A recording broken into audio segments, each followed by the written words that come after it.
I would like to welcome Danielle Gilliot. She is advisor to the Minister of Innovation, Public Investment, Media and Poverty Reduction. And as Peter's already said, they are hosting today's Flames meeting. The ministry is, if I understand it correctly, among other things, responsible for fundamental, strategic and policy-oriented research. Danielle.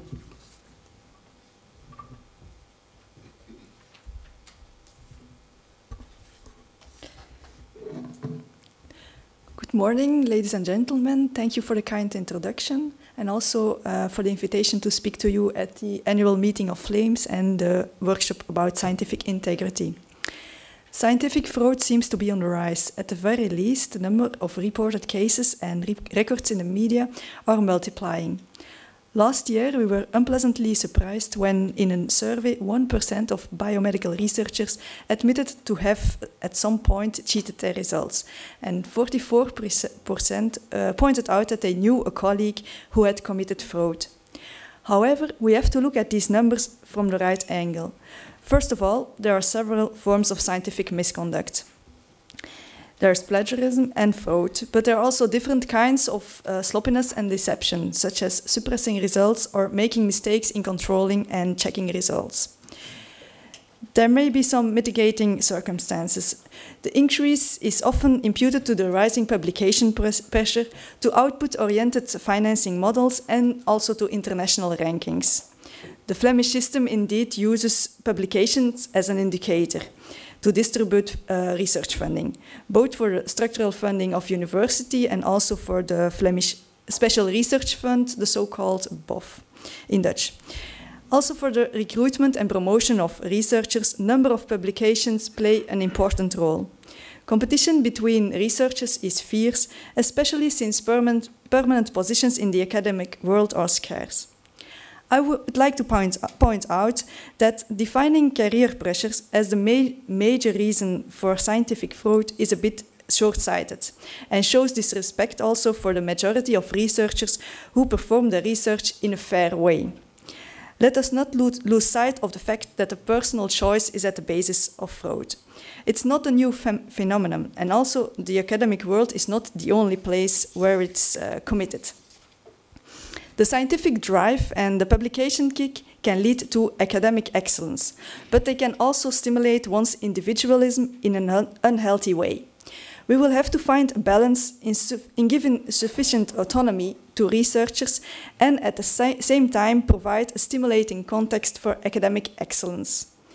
The universities, together with the Research Foundation Flanders and also the Royal Flemish Academy of Belgium for Science and the Arts, have worked hard to install commissions for scientific integrity.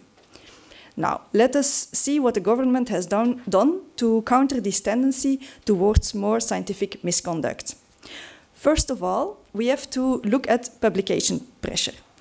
I wish to point out that the distribution mechanism for research fund is not the same as an internal distribution mechanism within the university. We want to use an objective mechanism to give public money to the institution.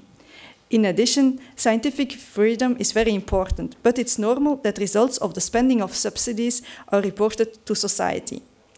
When reworking the legislation for the Special Research Fund in 2012, we have thought about different ways to distribute public money to universities.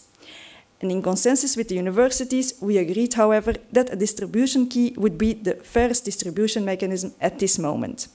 In the long terms, we could think of bilateral agreements with the universities, as we also have with the public research centers. The structural financing of the university is being evaluated at the moment, so we will hopefully be able to say more about the impact of these publication parameters when the evaluation is completed. Of course, it's not altogether clear what the result of the financing mechanism was on the publication behavior, the publication pattern. At first sight, no increase of publications seemed to be directly linked to the introduction of the publication parameter. To have a better view on what is happening, this year we will, together with the education department, study the phenomenon of publication pressure at the Flemish universities. And the results of this analysis should be available this fall. Besides that, we have tried to have impact also on the foundation of the researcher's career. The Minister of Innovation, Mr. Lieten, she has supported Flemish universities and doctoral schools in creating a framework and support for young researchers since 2011, as previous speaker also told.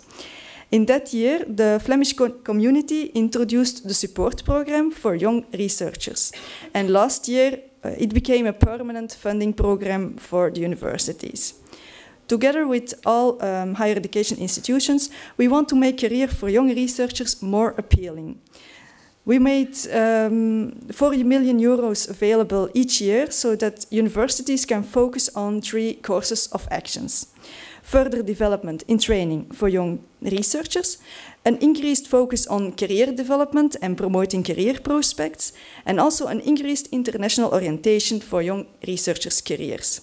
From the start, inter-university cooperation was an important condition of the program, and it will also remain so with regard to the future.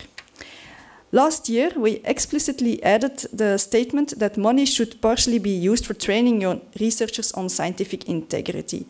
And this Flames activity today is one of the results.